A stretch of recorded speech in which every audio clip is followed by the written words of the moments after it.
साइकिलों की cell double हो गई है। जैसे ज़ियाउल हक साहब के ज़माने में एक दफ़ा हो गई थी और वो ख़ुद भी साइकिल चलाते नज़र आते थे, कहीं ऐसा ना हो कि अब भी मिनिस्टर और वज़ीर आज़म को साइकिल पे आना पड़े। ये बड़ी ख़तरे वाली बात है।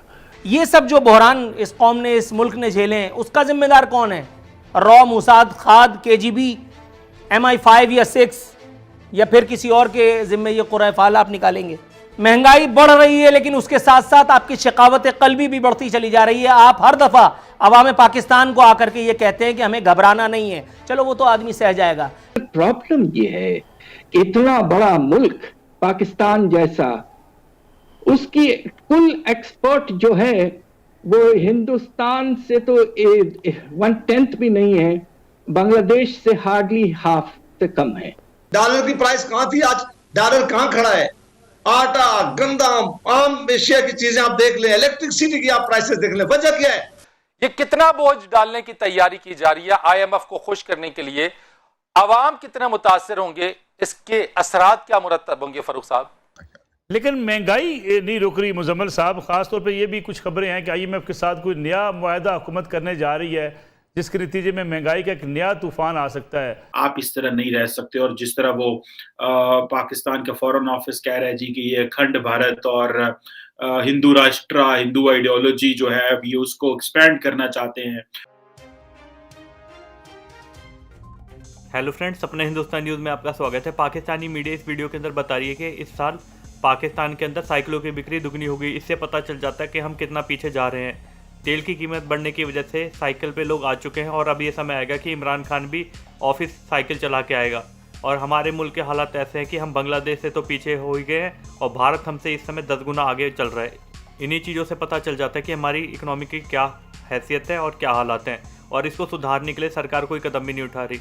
चारों तरफ अफरा तफरी का माहौल है और इनको ये समझ में नहीं आ रहा आगे क्या डिसीजन लिया जाए। बस IMF पे जाके सजदा करते रहते हैं, उससे वहाँ पर भी भीख नहीं मिल रही।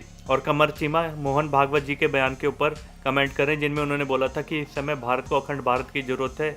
इससे पता चल जाता है कि भारत की सोच किस तरीके की है और भारत के लोग क्या सोचते हैं। आइए फ्रेंड्स, इस वीडियो को देखते हैं। ये सब जो बहरान इस कौम ने, इस मुल्क ने झेले हैं, उसका जिम्मेदार कौन है?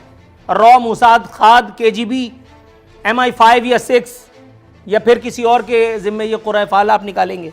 आपने जितनी मामलात का नोटिस लिया उसका सिवाय सत्यानाश, बल्कि सवा सत्यानाश होने के और क्या कुछ हुआ? आपने जिस जिस चीज़ का नोटिस लिया पाकिस्तानी अवाम की पहुंच से वो दूर होती चली गई। और सोने पे सुहागा वो जो सफ़ाकी इस वक्त आपके दिल में है, please pardon me using this word, लेकिन अनफॉर्चुनेटली मेरे इस दावे की तस्दीक के लिए आपको किसी किस्म की रिसर्च की ज़रूरत नहीं। महंगाई बढ़ रही है, लेकिन उसके साथ साथ आपकी शकावत कल्बी भी बढ़ती चली जा रही है। आप हर दफ़ा अवाम पाकिस्तान को आकर के ये कहते हैं कि हमें घबराना नहीं है। चलो वो तो आदमी सह जाएगा, लेकिन जब आप ये कहते हैं ना कि महंगाई थोड़े दिनों की मार है, थोड़े महीनों में सब, आप जानते हैं कि जब आपकी फ्लाइट जा रही होगी तब भी ये महंगाई ऐसी ही होगी या शायद इससे बढ़ चुकी होगी। इसको किसी के अच्छे खां कम नहीं कर सकते, आपको पता है, लेकिन फिर भी वही बहलावा जो आप दे करके इख्तिदार में आए ना। दुनिया भर में कहीं बहुत कुछ अच्छा भी हो रहा है, वो पाकिस्तान में क्यों नहीं हो रहा? ये सेनेट को नहीं बताया गया, ये सेक्रेटरी पेट्रोलियम को खुद नहीं बताया गया, जिन्होंने हमें ये बताया कि अब हम दोबारा गैस के इस्तेमाल के लिए सिलेंडर्स की जानिब जा रहे हैं। दुनिया भर में तो वो सब कुछ भी नहीं होता जो उल जलूल मजाक हमारे यहाँ हुकूमती इदारा जाती सतह पर हो रहे हैं।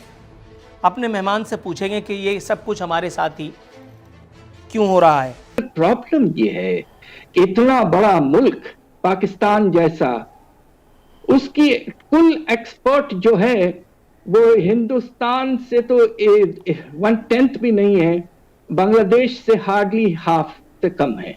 ऐसा कोई मुमकिन है कि कोई हमने हालात ऐसे पैदा किए हों कि जो फॉरेन इन्वेस्टर है या डॉलर में कोई इन्वेस्ट करने के लिए यहाँ पे अट्रैक्टेड फील करता हो?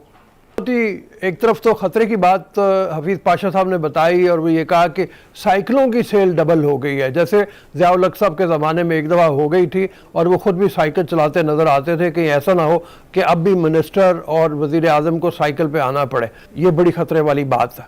एक्सपोर्ट को किस तरह से बढ़ाया जाए, इम्पोर्ट को किस तरह से कम किया जाए, इनका इम्बैलेंस किस तरीके से दूर किया जाए, ये पाकिस्तान के लिए बड़े चैलेंजेस में है। महंगाई का जो एक तूफान है वो दिन ब दिन बढ़ता जा रहा है और शदीद होता जा रहा है, और इस पर जहां हुकूमत आवाम को रिलीफ देने में अब तक नाकाम रही है, वहीं अपोजिशन का किरदार भी एक बहुत बड़ा सवालिया निशान है। इस पर भी बात करेंगे। किसी एक हुकूमत में इतनी बड़ी महंगाई नहीं हुई। आप अंदाजा करेंगे चीनी की प्राइसेस कहां थी, कहां गई हैं? डॉलर की प्राइस कहां थी, आज डॉलर कहां खड़ा है? आटा, गंदम, आम एशिया की चीजें आप देख लें, इलेक्ट्रिसिटी की आप प्राइसेस देख लें। वजह क्या है जी कि अभी इन्होंने हर वो बात मान ली जो IMF ने कही है। खुद मैं ये अपने पास से नहीं कह रहा, एडवाइजर एंड फाइनेंस कह रहे थे कि IMF ने हमें ये डायरेक्शन दे दी, इस हिसाब से हम चीजें हम महंगी करते जाएंगे। जब आपने मुल्क का माशी सारा निजाम IMF के पास गिरवी रख दिया है, प्राइसेस वो डिटरमिन करेंगे, कीमतें वो बताएंगे कि हर महीने में आपने कीमत बढ़ानी है बिजली की, गैस की, बाकी चीजों की और पेट्रोलियम की प्राइसेस। फिर इस हुकूमत के पास कौन सा अपने पास जादू है या टीम है जो ये ठीक कर सके? आज महंगाई का तूफान है। जिस तरह आपको जाते हैं अवाम में, आप देखेंगे कोई एक चीज मुझे बता दें मैं चीमा साहब, जिस वक्त ये जो महंगाई का आलम है, जिस तरह मुश्किलात है अवाम की, हमारे सारे इंडिकेटर ठीक हों, लेकिन आज उस मजदूर से, उस बीमार से, उस स्कूल टीचर से, उस आम आदमी से, उन लोगों से पूछेंगे आप अपनी जिंदगी किस तरह बसर करेंगे? क्या आप अपनी बिजली का बिल दे सकते हैं? क्या आप गैस का बिल दे सकते हैं जो आती ही नहीं है? क्या आप अपने बच्चों की फीस दे सकते हैं? क्या आप अपनी बीमार माँ उनके लिए दवाएं खरीद सकते हैं? वो इस वक्त चला रहे हैं, लेकिन हुक्मरान सारे कह रहे हैं कि इंडिकेटर ठीक है। लेकिन महंगाई नहीं रुक रही मुजम्मल साहब। खासतौर पे ये भी कुछ खबरें हैं कि IMF के साथ कोई नया मुआहदा हुकूमत करने जा रही है, जिसके नतीजे में महंगाई का एक नया तूफान आ सकता है। अशिया खुर्दनोश की कीमतें बढ़ना, अशिया ज़रूरत की कीमतें बढ़ना, हुकूमत ये कंट्रोल कर नहीं पाई। अगरचे हुकूमत दावेदार है कि महंगाई कंट्रोल हुई है, लेकिन आम आदमी के लिए तो महंगाई उसी तरीके से मौजूद है। तो मतलब सब स्टॉक मार्केट को क्या मसला है? स्टॉक मार्केट के ऊपर एक बड़ा दबाव है, स्टॉक मार्केट मुसलसल खसारे में है। ये कितना बोझ डालने की तैयारी की जा रही है IMF को खुश करने के लिए? अवाम कितना मुतासर होंगे? इसके असरात क्या मुरतब होंगे? फारूक साहब, देखिए, IMF के साथ अभी जो एलानिया सामने आया है, उसके लिए उसके पीछे 3 बड़ी कुर्बानियां हैं। अभी सिर्फ एलानिया सामने आया है, पैसे मिलने अभी दूर की बात है। आपको याद है कि अभी कुछ ही हफ्ते पहले ₹1.70 बिजली का रेट बढ़ाया गया है और ₹1.70 बिजली का रेट बढ़ा, मतलब तकरीबन ये बनता है कोई 150 अरब रुपए का इजाफी बोझ सार्फिन के ऊपर पड़ेगा।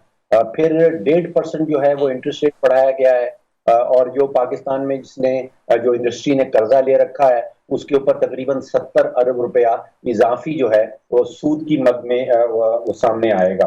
आप इस तरह नहीं रह सकते। और जिस तरह वो पाकिस्तान का फॉरेन ऑफिस कह रहा है जी कि ये अखंड भारत और हिंदू राष्ट्र, हिंदू आइडियोलॉजी जो है अभी उसको एक्सपेंड करना चाहते हैं। जब भगवत साहब जब वो ये बात करते हैं कि इंडिया जो है, आज का जो इंडिया है वो 1947 वाला इंडिया नहीं है, पार्टीशन हो गई है। और वो कह रहे हैं कि हम जो है हम सबको साथ लेके चलना चाहते हैं। ये मोहन भगवत साहब ने कहा। अगर ये उन्होंने ये कहा कि हम सबको साथ लेके चलना चाहते हैं, तो देन फिर ये बात क्यों सामने आती है कि भाई ठीक है, हम माजी की चीजें वो हम क्यों याद करते हैं? और फिर वो इस्लामिक एक्सट्रीमिज्म की बात करते हैं।